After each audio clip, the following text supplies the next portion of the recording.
Good afternoon, student. In this particular video, I'm going to discuss about the moment of area, how it is used to calculate the shear stress at any particular depth in the beam. There are a lot of confusion among the students how to find the parameter called Q. Q is the moment of area. How to use the Q in the equation of VQ by IB or VQ by IW to calculate the shear stress at any particular depth in the beam. That's a kind of a confusing part. So just to clarify that, I'm going to discuss in this particular video. If you see here, there is a beam which is loaded with two concentrated load P1 and P2 at 2 points. And what we are doing, that because of these two loads, it has a shear force and bending moment diagram. In this video, we are not going to discuss about how to find those shear forces and bending moment diagram, which you probably have learned from your statics related class. This is a mechanics class, so we are going to discuss only mostly the how to use those information. So let's say you know your shear force at any particular section in the beam and any particular section, the bending moment at any particular section of this beam. Now our objective is to find the tau, which is the shear stress at any particular depth. Let's think about this beam is simply supported one end and another is a roller end support. We have two loads. We know the shear force diagram, we know the bending moment diagram. What we are going to do here is take a small slice of it, which is this rectangular section. If you can see, this is the rectangular section. We are taking it out and drawing it here in a bigger way, and that is also we are going to slice it somewhere here, which is at 1/4 of the depth from the top, maybe 1/4, 1/8, whatever the depth we need to find the shear stress. So we separate them out to have a better free body diagram. Let's go to the 3D view of this particular beam. So this beam is actually supported with this load, if you can see that. Okay, now we took out that small slice of that chunk of this beam out from here. Now that chunk is now separated into two parts. The top part is here, the bottom part is here. They are not equal because we are interested in finding my shear stress at this particular depth. So let's discuss this part and how to use those formulation, how to use the formulation of shear stress and how to calculate the Q. That is our objective here. Let's go to the same picture. I already collected them in this one. So what is we are doing is we know the length of this beam, so we know at this particular section we are interested in finding the shear stress. So we know the shear stress means shear stress at this plane, so at this particular plane. So this is my shear stress, which is tau. Now if you see here, let me get a better color, it is more bright. Yes, so let's say at this particular depth, it can be any depth. Okay, so from the top of this beam it can be any depth. Let's say at depth D, I am interested in finding my shear stress. My shear stress I am interested in finding at D. It can be anywhere. Now my neutral axis, which is somewhere here, okay, which is my neutral axis for this section.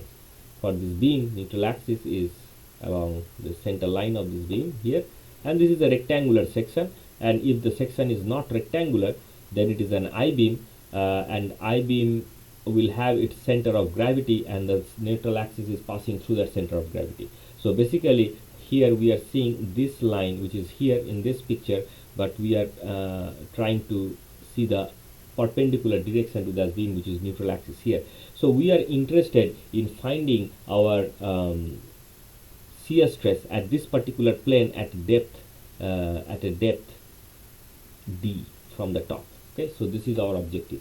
Now what will be my shear stresses? So those I'm going to find. So this is my shear stress in this plane, right? So similarly the shear stresses will be behind underneath of this particular plane. So there is a shear stress also underneath this plane, and that shear stress is basically tau, and the equation for tau is VQ by I and B, or some in some formulation it is written as W. But what is this B? B is the width of the beam, the B. This one is B. You see that? This is B. Okay, so this is my B. Okay, so this is the width of the beam. Sorry, this is the direction B.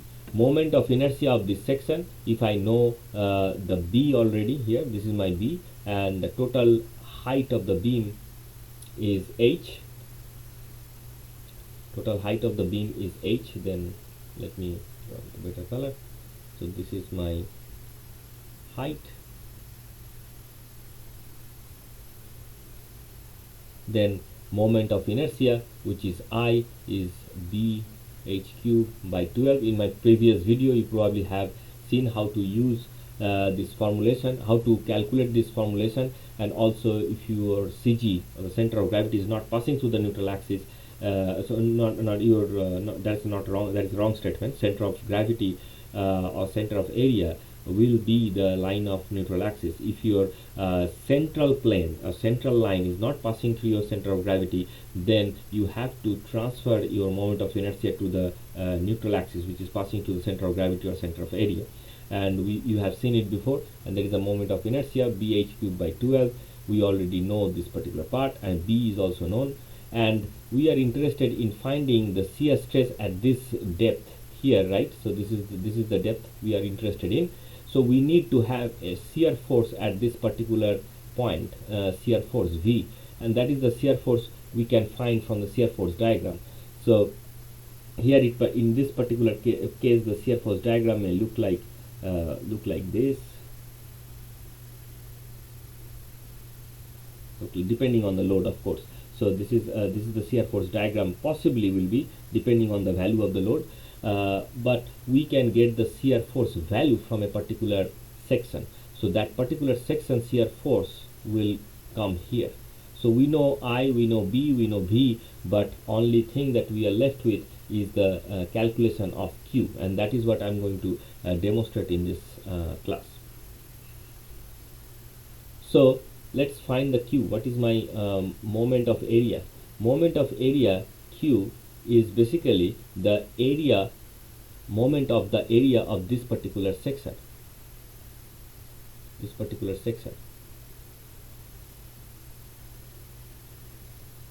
So the depth of this one is D.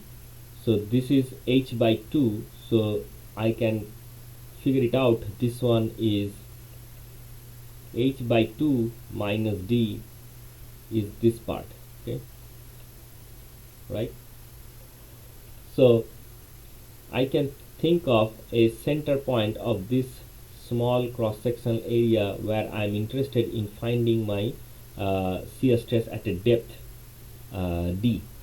So I have to take the area of that section, which is D into B, very simple, A, but I have to find the distance of the center of this point to the neutral axis. So this distance, what is that distance? Is basically we found H by 2 minus D, which is this part, right? This part, and half of plus half of D, which is D by 2, right? So this will be the moment of area of this particular section. Now let's say if you have a, I hope this is clear. Let me if you want to write it down in a elaborate form, I can have a dB into H by 2 minus D by 2, right? H by 2 minus D by 2, which is very simple.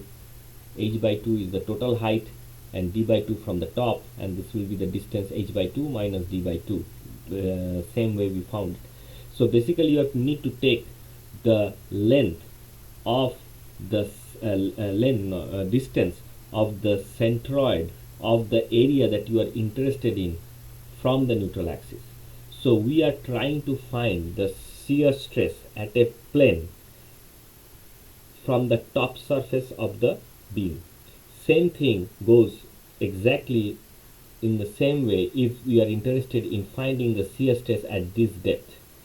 Then you can take the area of this particular surface or this particular area and take the moment with respect to the neutral axis, or you have to take the whole area, this particular area, and take the moment with respect to this axis. In that case, you have a positive moment for the upper part and you have a negative moment for the lower part, which will be exactly same as by taking the moment of this smaller area with respect to the neutral axis. Now if I have a section which is just a I-beam, let's say this is my I-beam,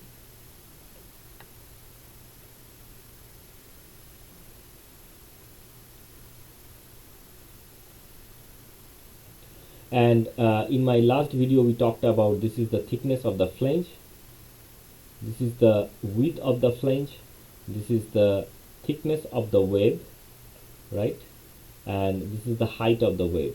So these values will be known from any section properties. Now we are interested, and in this particular case the center of gravity is at the center, of course, here. So we have the centroidal axis passing through this one.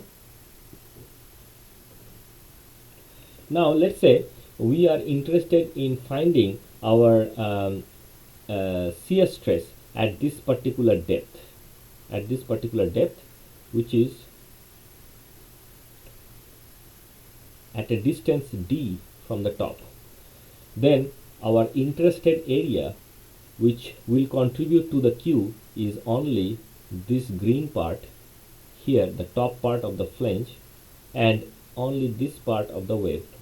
Now the center of gravity or center of area of this part will be equivalent center of area. Instead of finding the equivalent center of area using the center of using the equation that we discussed in the last video, where you can find the equivalent center of area through which the neutral axis is passing through, you can use the same method, or you can do it separately like this way. You can write Q, that we are interested in finding the depth d.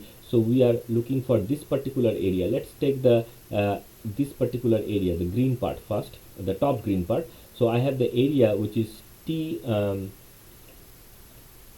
I have TF and WF, right? So this is my area. Now that area multiplied with the distance of this center with from the neutral axis. What is that distance is HW by 2 plus TF by 2. So that is HW by 2 plus TF by 2, right? So that will be my distance of the center from my neutral axis. That is the moment of area of the top part, which is this part. Let's say I change my color to this part, right? So I'm interested in it is not giving this color. Let's see if I have any other color I can draw. Yeah, so let's the thick is this like dark green part. Okay, so I would like to write the area of this one, which is d minus tf. D is my total depth minus tf, that is my height of this part, right? That is only this part, and then width of the web, which is thickness of the web, which is tw. So that is my area. Now that particular one is somewhere located here. This somewhere, the center of this one is somewhere located here. So how do I find the length of that one? Geometrically it is very easy to find. Just we need to know what actual parameter that goes in these calculations. So if this whole depth is t, then I can clearly say that this part this is t minus df. So this whole thing is, let's mark it better way. So this one is hw by 2, right? So this whole length is hw by 2. From there we have d minus tf, only this part. So the length will be multiplied with this distance is hw by 2, that is this length, minus a small part like this part, right? Small part of this part. And what is that depth? Which is nothing but t minus df. So we can take out minus d minus tf divided by 2. Okay, so that small part we took it out, and we got this length, that is this part. And if you calculate, if all the values are known, then that will give you the moment of area of that section which is on top of the blue line. Okay, so that means to find the shear stress at a particular depth, we have to calculate the moment of area of the section which is above that plane. Okay, so whatever plane I have on top of that axis, I have to consider the whole area and have to take the moment with respect to the neutral axis. So that is the most key important part, and hopefully these equations will be very helpful for calculating the moment of area when you are going to calculate the shear stress tau. Now bending stresses and shear stresses both can be found using the methods we discussed before in the class. However, here I specifically mentioned how to calculate the moment of area Q. I will repeat again. If you are interested in finding the moment of area, if you are interested in finding the shear stress at a particular depth, at a particular depth of a beam, then consider the area that is on top of that axis and take the moment of that area with respect to the neutral axis. Try to focus on this particular statement. It will help you to find out these, based on these examples, how to use the Q in your equation to find the shear stress. Now as we know my Q, we already knew V, I and B, we should be able to find the shear stress tau, and that shear stress is somewhere acting in this area. Now in this particular depth, if I consider a small elemental area, then it is very likely that I have a bending stress that is acting in this direction. So that is my normal stress, right? And the shear stress that is going to be found using this, so this is my normal stress, sigma, or bending stress, at a depth of y. So this is at a depth of y, at a depth of y, which is sigma y, and then the shear stresses which will be along this direction, and you know that shear stresses are always in balance, so they has to be same. So whatever tau you find, so this will give you a beautiful stress diagram. And now the vertical stress you can neglect, or you can use that stress from the load that is going to create a compression on the beam. But most of the cases we kind of neglect this part, so we will not use. Also for the exam, that is also not necessary. However, this particular stress diagram will help you to find the Morse circle and find the principal stresses. Okay, so with this I will conclude this video here, and hopefully this calculation will be helpful for your exam and for further knowledge, find the shear stress in the beam.